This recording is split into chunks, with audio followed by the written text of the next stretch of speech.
Hi, I'm Peter Pronovost, the Johns Hopkins Medicine Senior Vice President for Patient Safety and Quality and the Director of the Armstrong Institute.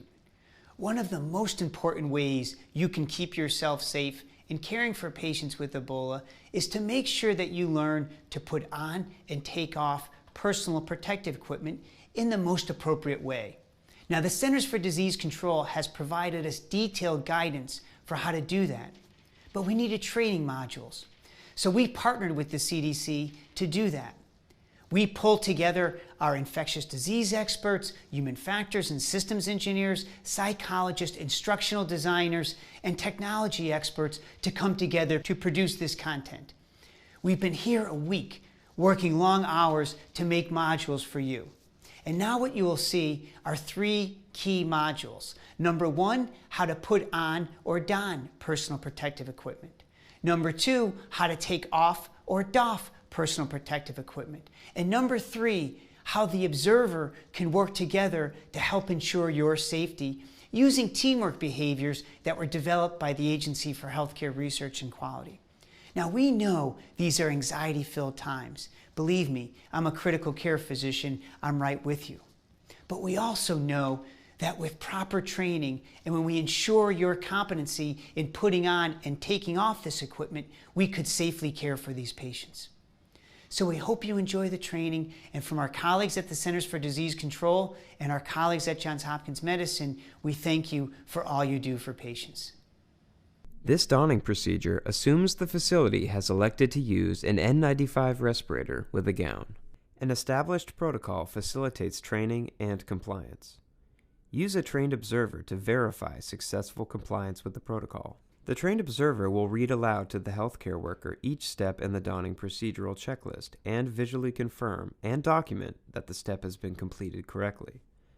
The trained observer in the donning process is a dedicated individual with the sole responsibility of ensuring adherence to the entire donning procedure. The donning process is conducted under the guidance and supervision of a trained observer, who confirms visually that all personal protective equipment is serviceable and has been donned successfully. The trained observer should suggest to the healthcare worker that he or she attend to personal needs, such as using the restroom and hydration, prior to donning personal protective equipment. The trained observer uses verbal commands and a written checklist to confirm each step in donning personal protective equipment and can assist with ensuring and verifying the integrity of the ensemble. No exposed skin or hair should be visible at the conclusion of the donning process. We're now going to work together carefully to put on your personal protective equipment. I'm going to be here with you. I'm going to help you and guide you. We're going to do everything slowly and methodically. If you have any issues or questions, just stop and feel free to ask me whatever you need to. I'm going to give you verbal instructions and you're going to acknowledge them back to me.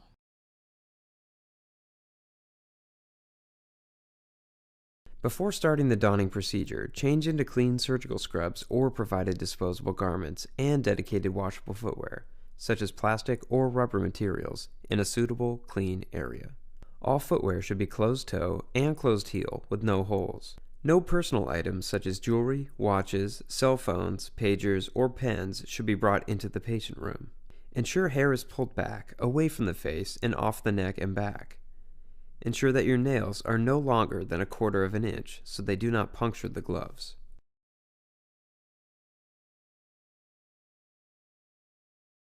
Now we're going to look at your PPE to make sure that everything is here and intact. Visually inspect the personal protective equipment ensemble to be worn to ensure that it is in serviceable condition and that all required personal protective equipment and supplies are available and that the sizes selected are correct for the healthcare provider. The trained observer reviews the donning sequence with the healthcare worker before the healthcare worker begins the donning process and reads it to the healthcare worker in a step-by-step fashion using a checklist.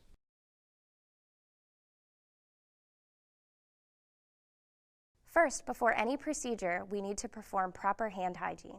Make sure that you get in between your fingers, the backs of your hands, and your wrist.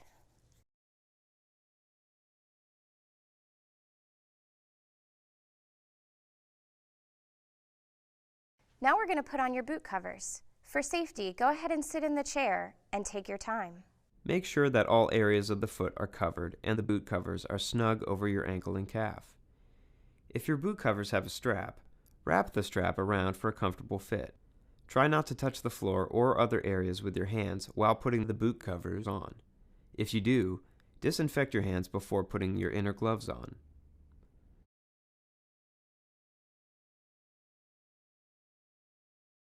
Now we're going to put on our first pair of gloves. Do this as you normally would. It does not need to be done in a sterile fashion.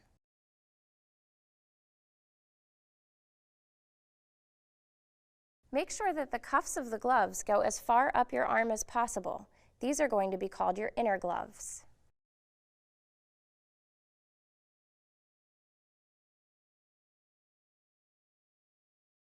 Now I'm going to want you to put on your gown. Go ahead and look at it to make sure there are no holes or tears. Take your time. Put the gown on slowly and methodically. Ensure the gown is sized properly and large enough to allow unrestricted freedom of movement. If available, a gown with thumb hooks helps to secure the cuff of the gown over the inner glove to help ensure there is not a gap between the glove and the cuff. Tie the gown securely, but in a manner that it can be easily untied when you begin the doffing process. Leave some length of the tie so that it can be pulled and untied without much effort. Ensure cuffs of the inner gloves are tucked under the sleeve of the gown. We're going to tie the gown on the side, carefully, snug but not too tight. If your gown does not have thumb hooks, some facilities may consider taping the sleeve of the gown over the inner glove to prevent potential skin exposure from separation between the sleeve and inner glove during activity. If taping is used, a tab should be created by folding the tape over at the end. This tab will help facilitate easy removal during the doffing process. Care must be taken to remove tape gently. Experience from some facilities suggests that taping may increase risk by making the doffing process more difficult.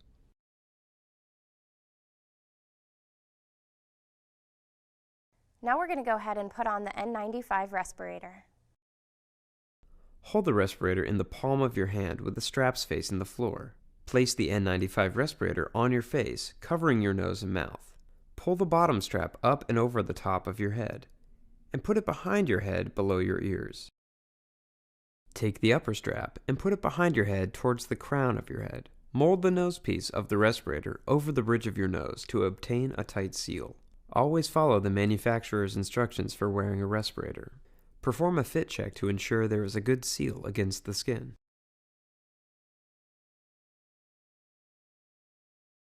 Now you're going to put on your surgical hood. First, you need to inspect it.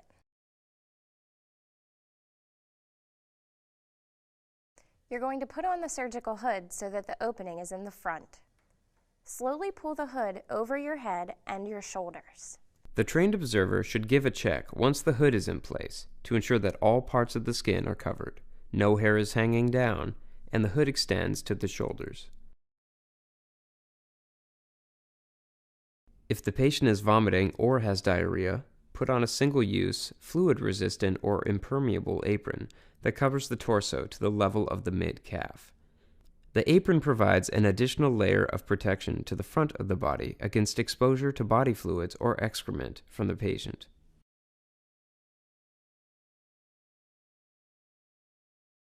Now you're going to put on your outer gloves. If you need help with this, just let me know.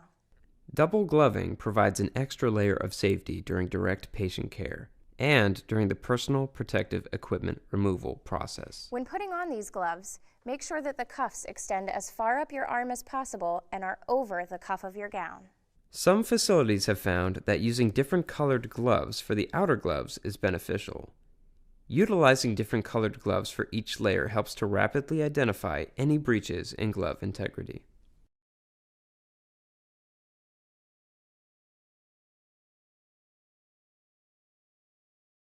Next, you're going to put on your face shield.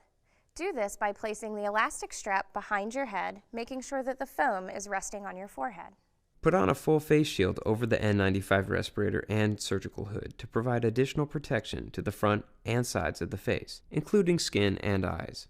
Bending forward, hold on to the face shield with both hands. Expand the elastic with your thumbs and place the elastic behind your head so that the foam rests on your forehead. Once the shield is situated, check to make sure it covers the front and sides of the face and no areas are left uncovered.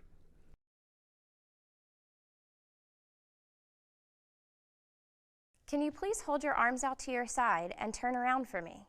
I'm going to check to make sure that all of your skin is covered and you are able to move comfortably. The healthcare worker should be comfortable and able to extend the arms, bend at the waist, and go through a range of motions to ensure there is sufficient range of movement while all areas of the body remain covered. A mirror in the room can be useful for the healthcare worker while donning personal protective equipment. Okay, everything looks great.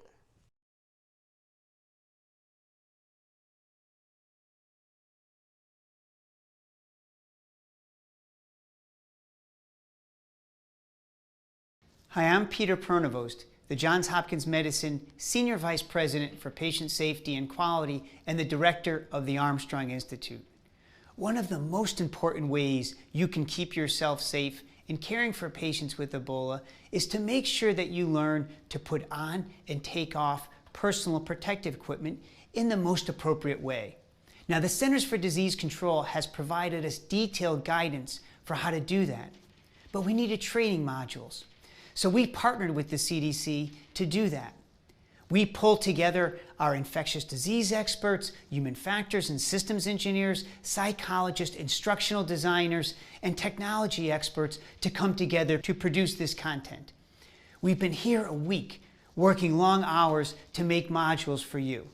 And now what you will see are 3 key modules. Number 1, how to put on or don personal protective equipment. Number 2, how to take off or doff personal protective equipment. And number 3, how the observer can work together to help ensure your safety using teamwork behaviors that were developed by the Agency for Healthcare Research and Quality. Now, we know these are anxiety-filled times. Believe me, I'm a critical care physician. I'm right with you. But we also know that with proper training and when we ensure your competency in putting on and taking off this equipment, we could safely care for these patients. So we hope you enjoy the training, and from our colleagues at the Centers for Disease Control and our colleagues at Johns Hopkins Medicine, we thank you for all you do for patients. In this video, you will learn how to doff or remove your personal protective equipment, or PPE, in accordance with CDC protocols. Following the doffing protocol will minimize the risk for disease transmission, so it's very important that you understand all the steps. Your trained observer will help you with the process. Before you move from the patient's room and into the doffing area, you will need to take a few minutes to do some important things. First, get the attention of the trained observer. Once he or she signals to you that it's clear, enter the doffing area. Inspect your personal protective equipment. Are there any obvious signs of contamination or materials on it? If so, you will need to disinfect the surface of the personal protective equipment with an EPA-designated disinfectant wipe. Last, disinfect your gloves, also with an EPA-designated disinfectant wipe or alcohol-based hand rub.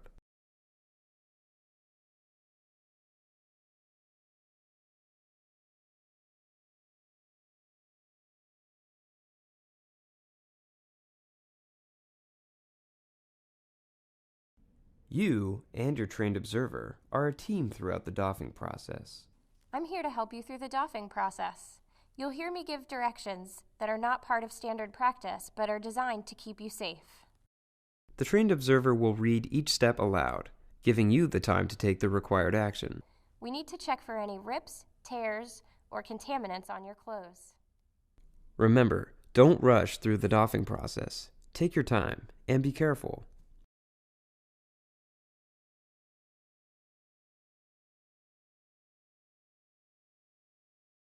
Now I'd like you to disinfect your outer gloves.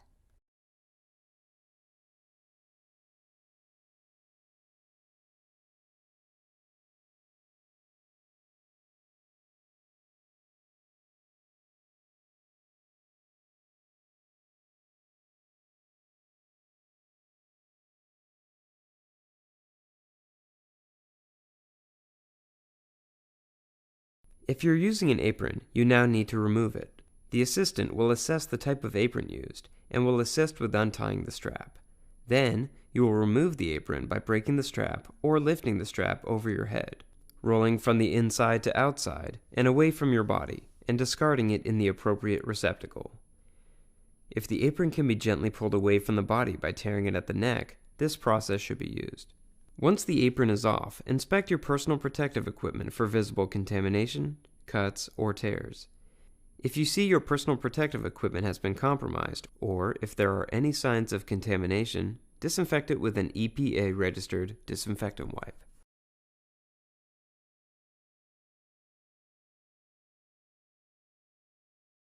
Now I'd like you to disinfect your outer gloves.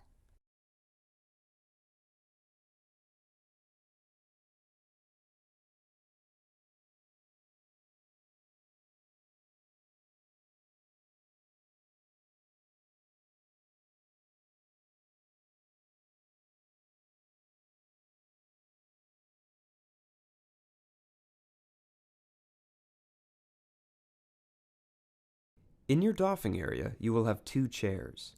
One will be where you sit to take off your boot covers only. This chair will be marked clearly as dirty. Once you sit down, be careful not to touch one leg with the other. Then, grasp the outside of the boot cover and pull down toward your ankle. Then, lift the boot cover over your heel, pull it off your foot, and dispose of it correctly. The exact way to remove the boot covers will vary based on the manufacturer's instructions.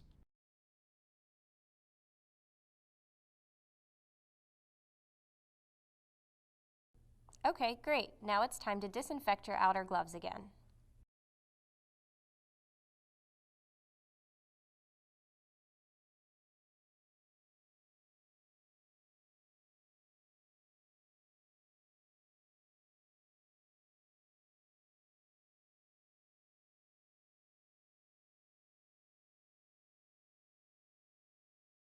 In the next step, you're going to remove your outer gloves. Please do this slowly and carefully to avoid contaminating or tearing your inner gloves. You're doing great. There are 2 very important things to remember. First, pay special attention so that you don't contaminate or tear the inner glove. Second, don't snap the gloves, which could cause spray. Hold one of your wrists so that your thumb points to the ceiling. Pinch that glove and lift at the wrist. Then, roll it down until the glove is completely off your hand in a ball in the palm of the other hand. Then, slide a finger down and inside the outer glove on the other hand and pull it off until it's balled around the first glove. Dispose of the gloves.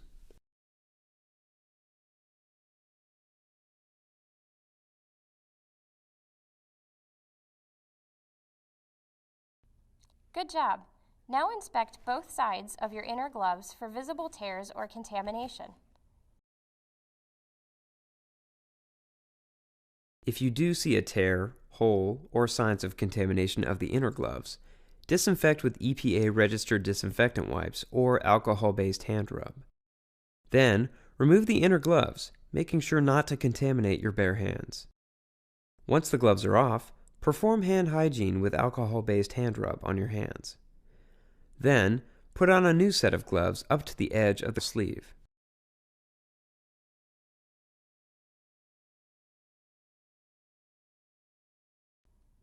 Okay, great. Now disinfect your gloves.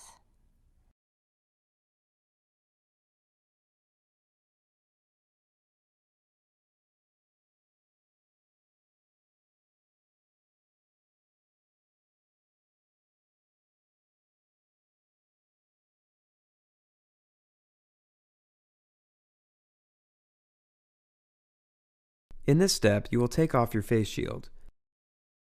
To do this, tilt your head forward slightly. Grab the strap at the temples and pull it forward and over your head, which will let the face shield fall from your face. Dispose of the face shield.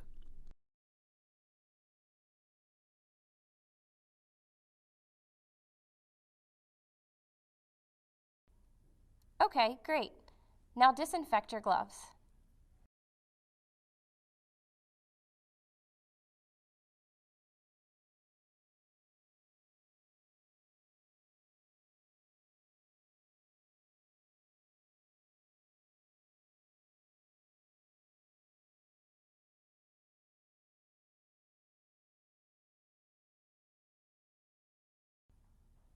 Next, slowly remove the hood.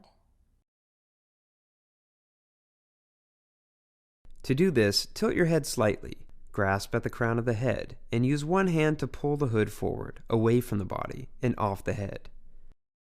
Dispose of it.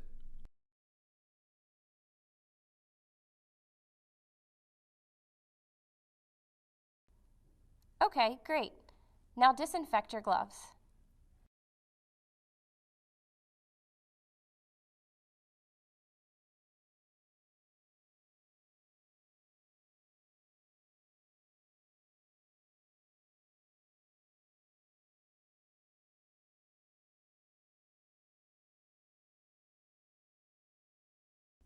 Okay, go ahead and remove your gown. First, release the tie. Then grasp the gown at the hip area and pull the gown down and away from the sides of your body. Once the gown is off your shoulders, pull one arm at a time from the sleeves of the gown.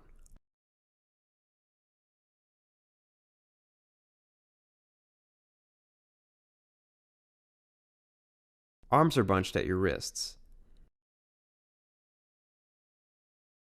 Then, roll the exposed side of the gown inward until it's a tight ball. Dispose of it.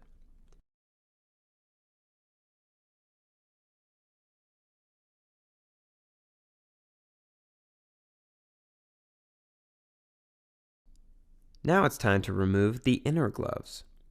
Like with the outer gloves, there are two very important things to remember. First, pay special attention so that you don't contaminate your hands. Second, don't snap the gloves, which could cause spray. In this step, you'll need to first disinfect your gloves, using the same product as in previous stages.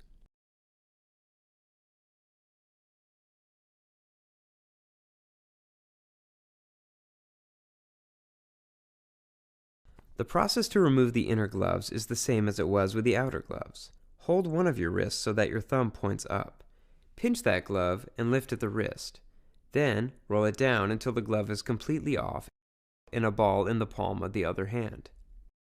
Then, slide a finger down and inside the glove on the other hand and pull it off until it's balled around the first glove. Dispose of the gloves. It's important that you don't touch your face or any other exposed skin with your bare hands now. Perform hand hygiene using alcohol-based hand rub only.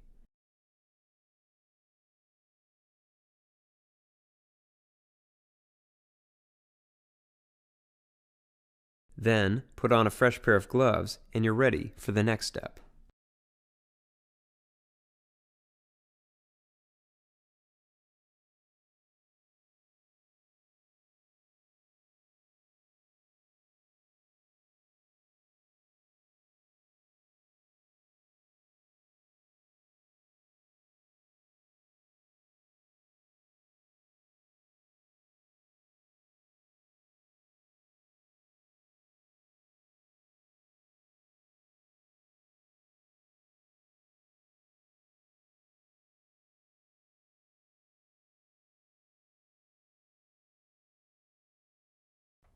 Now you're going to remove your respirator. It's important that you not touch the front of the respirator. First, tilt your head forward. Then, use two hands to grab the bottom strap. Pull to the sides, then over your head. Next, use both hands to grab the upper strap. Pull to the sides, then over your head. Keep tension on the upper strap as you remove it, which will let the mask fall forward. Dispose of it.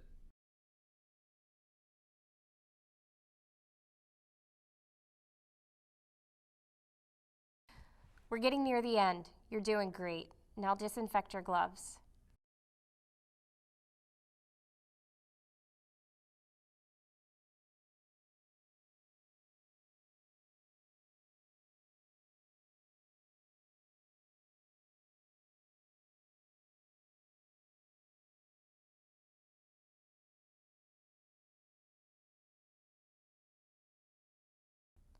Please have a seat in the clean chair so that you can disinfect your shoes.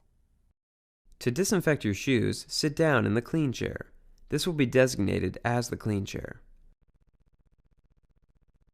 Once you're sitting down, Use the EPA registered disinfectant wipes to thoroughly disinfect all the surfaces of your shoes, moving from top to bottom and including the soles. Be sure not to touch your ankles.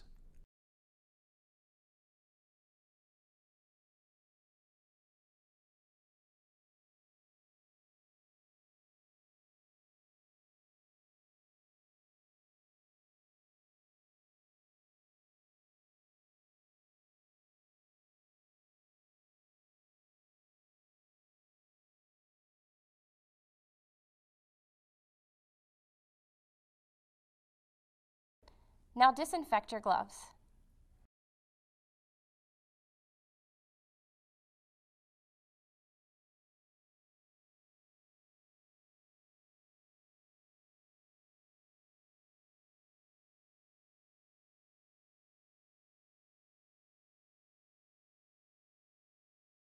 Now we're going to remove your inner gloves. Be careful to do this slowly to avoid tearing the gloves or contaminating your hands. Once your gloves are off, it's very important that you don't touch your face, any exposed skin, or any surface in the room.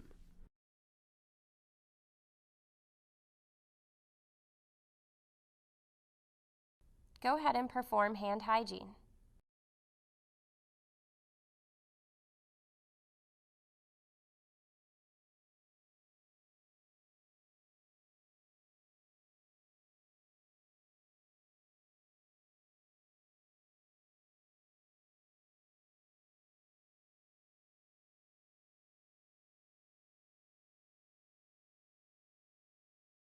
Okay, one more important step.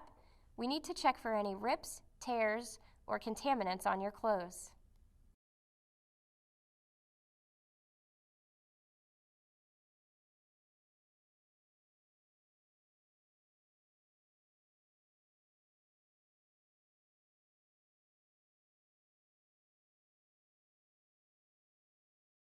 Congratulations, you've now successfully finished the doffing process, so you can leave the doffing area. You need to find the closest designated shower where you can remove your scrubs and bathe with soap and water. A shower is recommended at the end of each shift for the comfort of the healthcare worker.